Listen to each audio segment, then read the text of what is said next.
Hey guys, Big 8L here, and today I'll be going over another Art of Strategy game that I had. I'll come out with a specific micro guide, but these are more supposed to be strategies that I've used to win on different maps.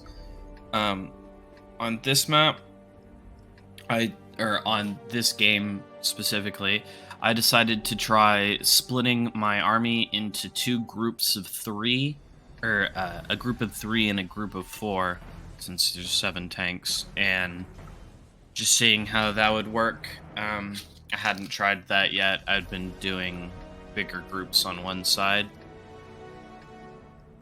So as you see, we're gonna just set up the watchtowers as far forward as possible, get the gun turret in the middle, and then put the MRLS in a situation where it can hit a bunch of stuff. And then we're gonna put the two turreted or good turreted tanks in the Fok B over there. They're gonna defend that side, and then everything else is going to come over here and just hold this corner.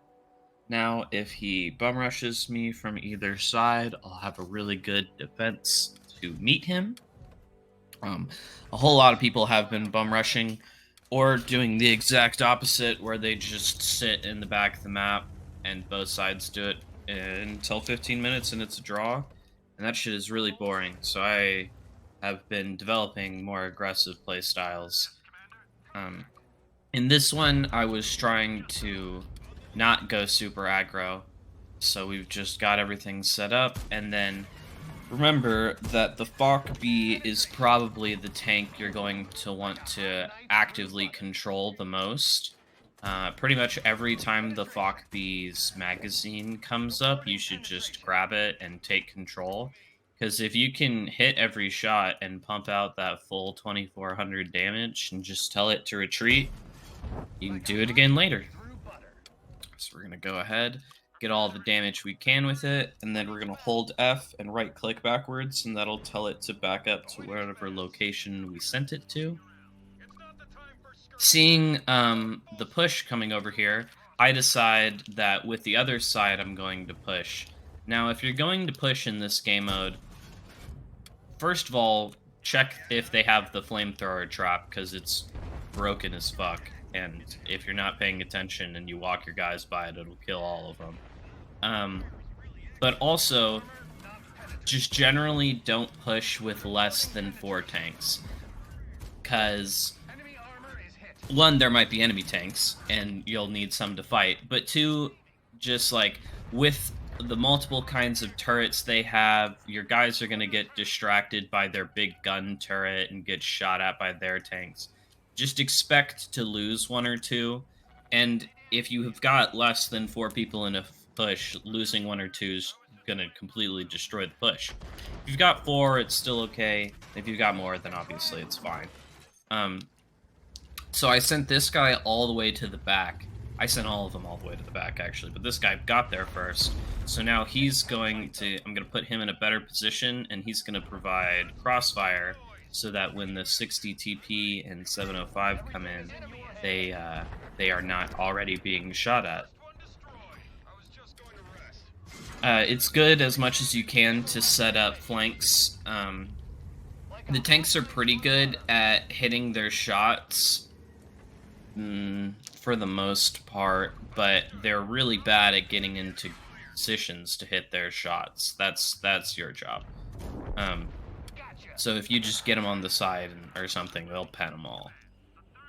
Now, I see this E100 in the Maus coming back, so I decided to go for a little bit of a juke maneuver. I'm going to go around the hill on the side that they're not coming from. So, like, I see him coming, and I see him coming by his turret, so I'm going to actually go around the hill the other way and try to escape. Since the E100 and the Maus are so slow, I thought I might be able to do that without them seeing me. Again, Fok B's reloaded, so let's just execute 2 tanks. It's pretty ridiculous, the Fok B. I would recommend bringing it into every game of this game mode. And then these guys are making their way around. I don't see what happened to the Mauser, the E100, so no need to retreat all the way back to my base. I'm just going to put those guys on the top of the hill. And I already have the Jag Panzer moving in anyway, so not much to retreat back to. With the big tanks, or especially in fights like this where it's multi-person v1, make sure that you double click on the enemy instead of single click. That will get your tanks to go up to it and shoot it from the sides and rear. If you only shoot it once, they'll just shoot it from a distance, or if you only click it once. And then the best thing is to do that double click and then also micro whoever is in the front, like I'm doing. This E50 was about to sit right in front of that E70 or E100 and die, but instead you just tell it to leave. Just like that tank that I just got in, I tried to tell it to leave before the mouse could shoot it, but I was a little too slow there.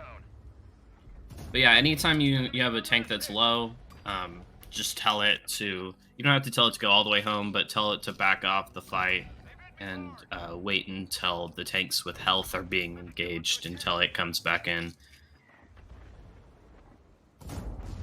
And then all he's got is a mouse left. Playing with the mouse in the E100 is fun, but I've only ever been able to make them work in big pushes because alone they suck. And they're hard to maneuver around with if you're going to try and play a defensive game. You really have to, especially what he did with the E75 and the mouse, like they have to basically stay on one side of the map. There's no rotating for them. But yeah, hope y'all enjoyed, and I'll put out a guide on exactly how to. Well, I can put out a guide on how to control the units, but they do have an official one. Maybe I will. Love y'all. See you.